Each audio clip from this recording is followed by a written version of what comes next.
Hey, what up, everybody? This is Stevie Breach coming to you with tonight's edition of Monday Night Raw. This is the February 23rd edition, coming right off of Fastlane.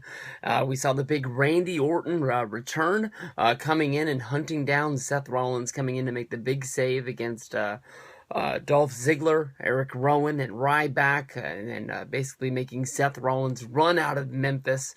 Basically, I wonder if he ran all the way to Nashville to try to stay as far away from Randy Orton as he could. But tonight's Monday Night Raw opened with none other than Randy Orton coming down to the ring, soaking in the basket of all the fans in Nashville, just cheering and going crazy for this guy. Finally, being able to see this guy on television for the first time since the build-up to Survivor Series. And a lot of people have missed this guy. I honestly thought I was at the point where I was chilling off on Randy Orton, where I was at the point where I didn't care about him. And then when he came running out of the back to make that save and we heard the Randy Orton theme, I went a little bit nuts. I'm marked out, and Randy Orton doesn't get a lot from me. I'm not the biggest Randy Orton fan, but I went crazy for him, and he came out on Monday Night Raw tonight, came all the way down to the ring, basically calling out Seth Rollins, saying it was time for him to come out. He showed the video montage of Seth and doing the double curb stomp on him on Monday Night Raw, which led to Randy Orton being gone since November, and here he finally is. Basically, he said, he wanted Seth to come out there. He didn't want to talk everybody's ears off. He wasn't going to pull off one of the 20-minute Triple H promos to kick off Monday Night Raw. He didn't want to bore anybody. And then when we thought Seth Rollins was going to come out to face the music and probably make some sort of a one-on-one WrestleMania 31 challenge to see who the better man is, instead the whole Authority comes out. We get Corporate Kane, we get Big Show, Triple H and Stephanie all making their way down to the ring. And surprise, surprise, it's not Triple H doing the talking, it's Stephanie moving to the forefront of this feud. Basically, Triple H was there to be the muscle of the group, but instead he was in the back of it all. And basically, Seth McMahon was telling Randy Orton that he's not a good guy. Remember all of the things you've done, in the past. You're one of us. Don't be sucking up to the fans. You could still make a lot of money. We could still make a lot of good business. If you come and you rejoin the Authority, you could be one of us. You've had a long time away, and you come back in. You could be our guy. You just have to work well with Seth Rollins again. And basically, Stephanie invites Randy to a business conference later in the night on Monday Night Raw, where basically they could discuss Randy Orton's future with the Authority. And from there, Randy Orton, accepted, and he's going into the back.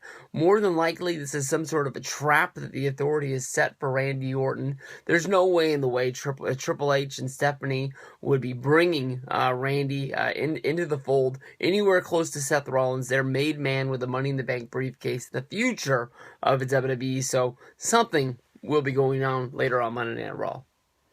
Hey, what up, everybody? This is Stevie Breach coming to you with the WWE's Monday Night Raw review. Basically talking about everything from the February 23rd edition of Monday Night Raw. Basically, the first match of the night after the Randy Orton return to Raw was basically Dolph Ziggler going up against Wade Barrett. A very, very good TV match of everybody in the back.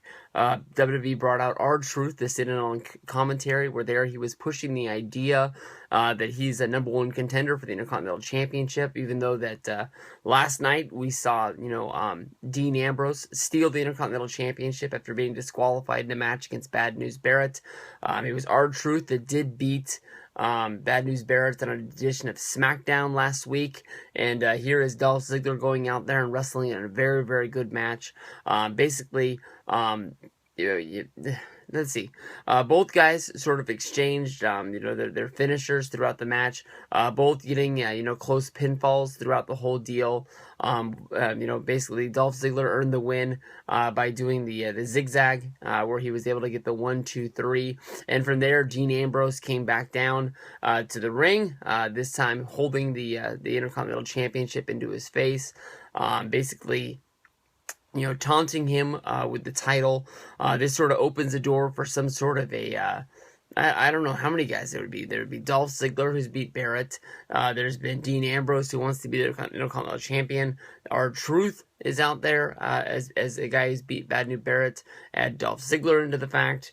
You got 4 guys there. Definitely there's other guys on the card that could be somewhere into the the Intercontinental Championship mold. I know that they're going to be doing the Andre the Giant Memorial Battle Royal again this year. So, maybe there's a lot of guys that'll fall into that deal. There's been a lot of talk about on my channel about, using The Miz in the right possible way. The Miz coming and, being in this Intercontinental Championship. He was champion this past year, having a short little feud with Ziggler, right? It was Miz and Ziggler. And no, maybe. I can't remember who the fuck Miz was going up against. So much crap this year at the same time. But, a lot of guys out there, multi-person sort of championship match at WrestleMania 31 could be on the brink coming up from here. But a great match from Ziggler and Barrett. Ziggler getting the win after hitting the zigzag for the 1-2-3, being the long list of guys that's beaten Bad News Barrett since winning the Intercontinental Championship. Everybody remembers basically it was Bad News Barrett who beat Dolph Ziggler after basically the Authority wanted to punish Ziggler for the Team Cena beating the Authority at Survivor Series. Bad News Barrett, I can't remember who he lost, but he lost to somebody on SmackDown right out of the gate, showing you what kind of a champion this guy was going to be. But more on this to come with WrestleMania 31 Intercontinental Championship match rumors. Alright, up next on Monday Night Raw was the Roman Reigns victory party. Roman Reigns beating Daniel Bryan at Fastlane in the main event last night, moving on to face Brock Lesnar and basically get his shot that he deserved by winning the 2015 Royal Rumble. With this, basically, it was Roman Reigns coming down to the ring, basically getting into the ring and almost going Batista on the fans, saying that he knew that the fans were all rooting for the other guy, and basically he was out there to speak to all of his doubters, and he didn't get that much out of his mind, because very fast into this promo, Daniel Bryan came down to the ring. Daniel Bryan came down to the ring and basically said that he deserved a shot at WrestleMania, that he still doesn't believe in Roman Reigns. He knows that he gave it his all last night, and Roman was the guy who was able to get the win, but he doesn't know if Roman Reigns is the guy that's going to be able to go out there and beat Brock Lesnar. Basically, every time anybody in WWE talks about Roman Reigns, they're mentioning his size and his strength and the way he looks, and Daniel Bryan, put it out there basically saying that he had a bigger heart than anybody in that locker room. All the fans love him, and basically that is the reason why he doesn't like Roman Reigns. He just doesn't believe that Roman can go out there and get it done, and he just, I don't know. he just put it all out there. At that point, basically, he said that last night Roman Reigns was the better man. Bryan said that he gave it his all, but Roman Reigns was the guy who won the match. Basically, Bryan did everything in the world to make sure that he made Roman Reigns look strong. Basically gave him a big handshake and walked out of the ring as the crowd cheered for Daniel Bryan for being the bigger man, admitting that he was wrong in this, and basically, making Roman Reigns strong for Brock Lesnar at WrestleMania 31. Where this goes from here with Daniel Bryan involved at WrestleMania 31, I have no clue. Maybe still waiting for the Sheamus return. But as this came to an end, basically Paul Heyman made his way to the ring, basically saying that, basically Roman Reigns was the right guy at the wrong time, and that basically he was going to run into Brock Lesnar. And, in any situation, Paul Heyman said that he would bet on Roman Reigns, but not at WrestleMania 31. Brock Lesnar's too big, he's too bad, and right now it's Brock Lesnar's territory. The WWE belongs to Brock Lesnar, and there's nobody that's going to be able to stop him. He said that basically Roman Reigns was going to be able to beat anybody on any day. He's one of the biggest dudes WWE's ever had. He's bigger than San Martino, he's bigger than Austin, he's bigger than The Rock, but he's not going to be able to beat him. Roman Reigns just basically said that he's going to win at Mania, and believe that.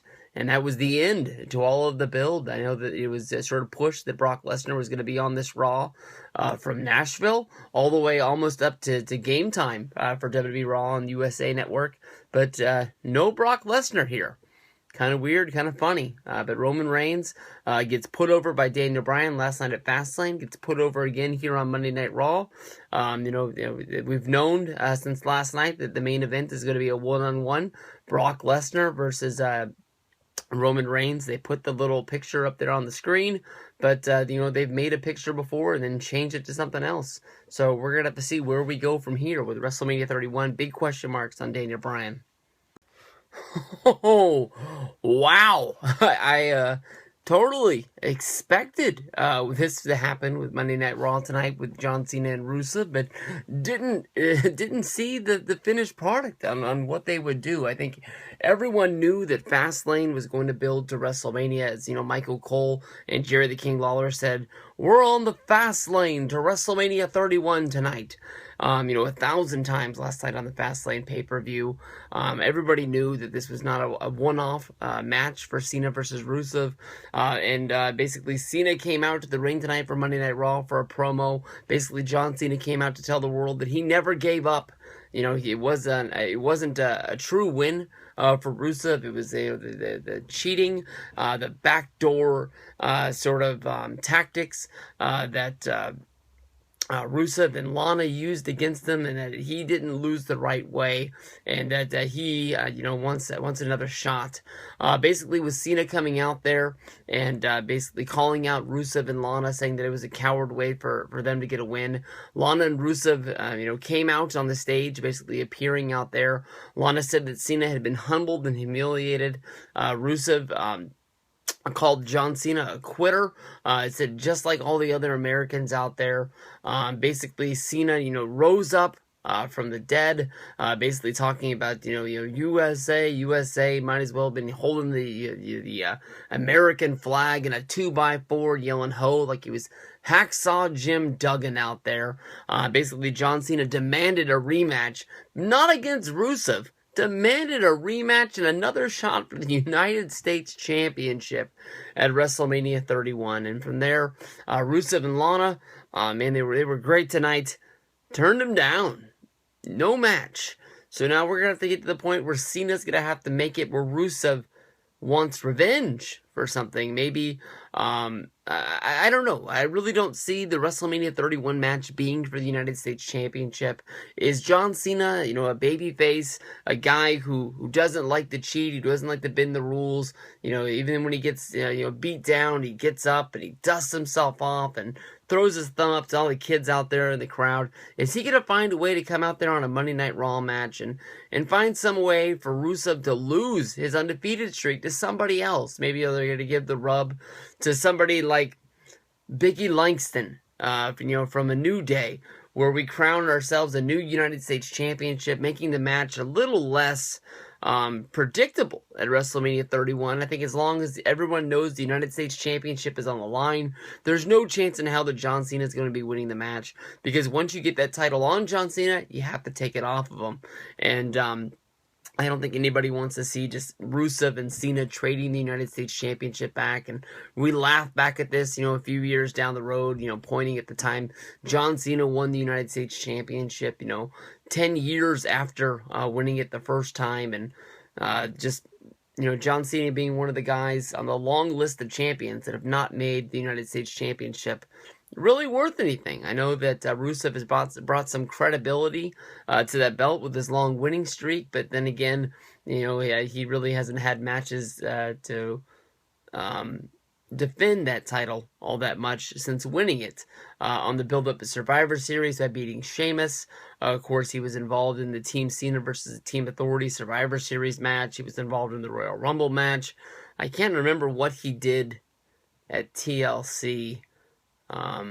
If he did anything, but as I can see, it's only a few months out. It's not on the top of my head, so it couldn't have been that great. So we'll see where we go from here. Monday Night Raw. Cena gets turned down by Rusev for a shot at WrestleMania 31 at the United States Championship.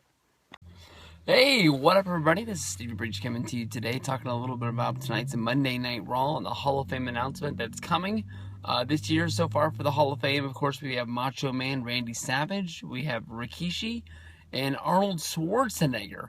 And there's been rumors out there that Ray Stevens, Kevin Nash, and the duo that's going to be put into the Hall of Fame with their announcement tonight, the Bushwhackers. I was really down on Rikishi going into the Hall of Fame, and I know that the Bushwhackers are a big part of the legacy of the WWF. They were a big team. They came there. They were formerly known as the Sheepherders, and then once they came to WWF, they were known as the Bushwhackers. And they were a lovable duo. And to me, honestly, I love tag team wrestling, and the Bushwhackers were a tag team and probably one of the golden eras of the WWF and their best part of their tag team division that they've ever had. But, the Bushwhackers, who'd they beat? They didn't beat nobody. I know that they have to fill out the class, and you need sort of like 7 names in order to fill it out, but there's so many other great tag teams that deserve to go into the Hall of Fame. Demolition being one of them, one of my favorite tag teams of all time. And I know it's too soon. Basically, with Team 3D, but Bully Ray just got the big, I guess you can say announcement, or not announcement, but I don't know what to really call it. I guess his return at the Royal Rumble, even though he hasn't signed a contract, and I'm not 100% sure if he's a part of the WWF or WWE family as of right now. But, the Bushwhackers to me is sort of a letdown. This year's Hall of Fame class just doesn't really seem like it's coming together as being a big deal. I know last year they really knocked it out of the park with a whole bunch of names out there. Bringing back the Ultimate Warrior, Scott Hall, Jake the Snake Roberts, some guys that we never thought we'd ever see get the light of day in there because of, backstage problems and politics and, personal non-wrestling demons and things like that. But the Bushwhackers, although I know that they were a loved team, they never beat anybody. I mean, they were like the Brooklyn Brawler of the tag team division. I know that if you can pull up some facts about them stealing some sort of a win here or there somewhere along the way, but I don't know, man. This just doesn't do it for me. I know that I've always said that I wanted to be there and I wanted to see, Macho Man Randy Savage's, announcement and his, the Hulk Hogan speech. It is what it is, and his brother's gonna knock it out of the park with the acceptance speech. But I don't know. I'm really looking forward to that WrestleCon wrestling show that's after the Hall of Fame this year, and I'm just hoping that they don't close out with Macho Man, so I can scoot out of there as fast as I can and make sure I don't miss any part of that wrestling show, because that means a whole lot more to me than the Hall of Fame does.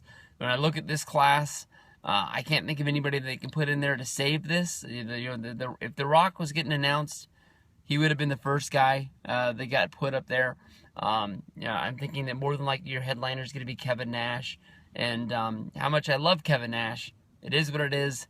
And I'd rather get over to that wrestling show and see it from the beginning.